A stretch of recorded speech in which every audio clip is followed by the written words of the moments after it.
What if I told you that Beatrice has actually been in cahoots with Moriarty this whole time? I mean, just look at that final scene. Moriarty is right on the verge of revealing the weapon formula he swiped from Silas's factory to Beatrice, but then Sherlock shows up out of nowhere and totally ruins the moment. That's when it clicked for me. I really needed to take a closer look at the whole plot. I noticed that Beatrice and Moriarty actually have a ton in common. They both possess these incredible minds that they use to get exactly what they want. Plus, they both went through some serious childhood trauma that toughened them up and taught them how to be cold and calculating. Beatrice grew up far away from her real family, and even when she finally found her father, he treated her more like a useful asset than a daughter. Even those butterfly gifts from Silas were basically just tests to see what she was capable of and if she could track him down. Then there's James Moriarty. The show doesn't really go into his family much. We know from Moriarty himself that his mother passed away from an illness, but he only mentions it once and it feels off. He says it so casually, without any of the emotional weight you'd expect. Was he just making it up to gain Mrs. Holmes's trust? Or was his family life so terrible that he just wasn't that sad about it? Beatrice and Moriarty are constantly striving for self-actualization, independence, power, and control. It's totally possible that Moriarty was the one who influenced Beatrice and changed how she saw her own father. He could have nudged her toward the idea that beneath all those pretty words and fatherly care, Silas had a completely different agenda.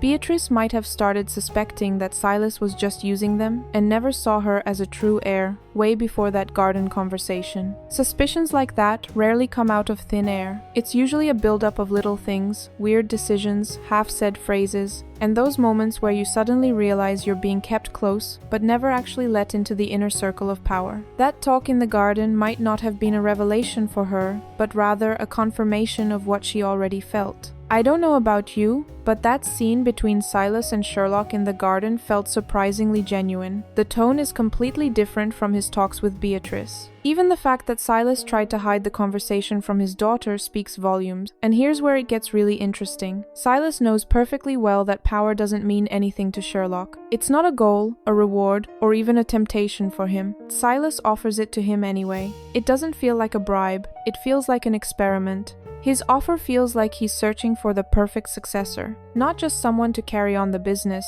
but someone who truly understands the architecture of the empire. That's why that talk feels so honest. And if anyone still thinks this is just a string of coincidences, we have to talk about one very grounded but powerful factor. In Victorian England, the position of women was limited. On paper and in the eyes of the law, their rights were heavily restricted. Property, business, political influence, men controlled almost all of it. Silas clearly understood this. Beatrice might have been a brilliant strategist, coming up with complex schemes involving dolls, calculating smuggling logistics, and seeing the system several moves ahead. But to the outside world, she was still a woman in a society where business and power were automatically linked to men. Silas might have decided that Beatrice just didn't fit the role of a public heir. Not because she wasn't smart enough, but because the world around them simply wouldn't accept her. Maybe Beatrice just wanted to show her father that Sherlock was weak at first, but once she realized that didn't change anything, she went further. So, where does Moriarty fit in? Let's look at their friendship more broadly. Sherlock is a genius who feels misunderstood and is hungry for intellectual recognition and friendship.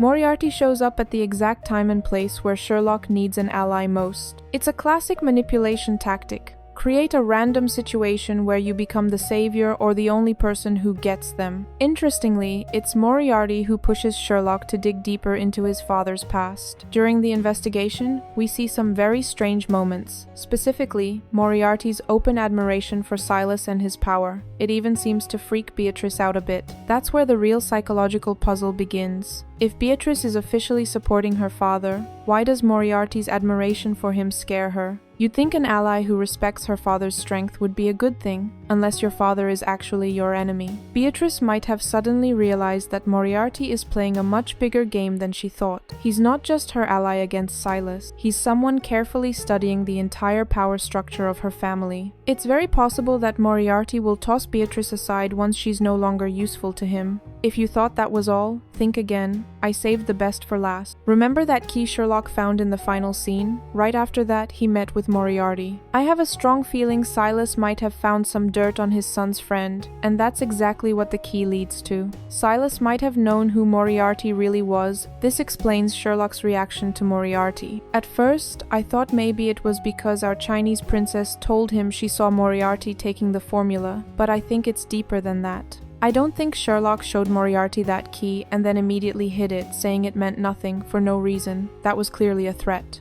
Will Sherlock uncover the conspiracy, or will Moriarty outplay him and turn him into a pawn again? Let me know what you think in the comments. Also, I'd really appreciate it if you liked this video and subscribe to my channel. See you in the next video.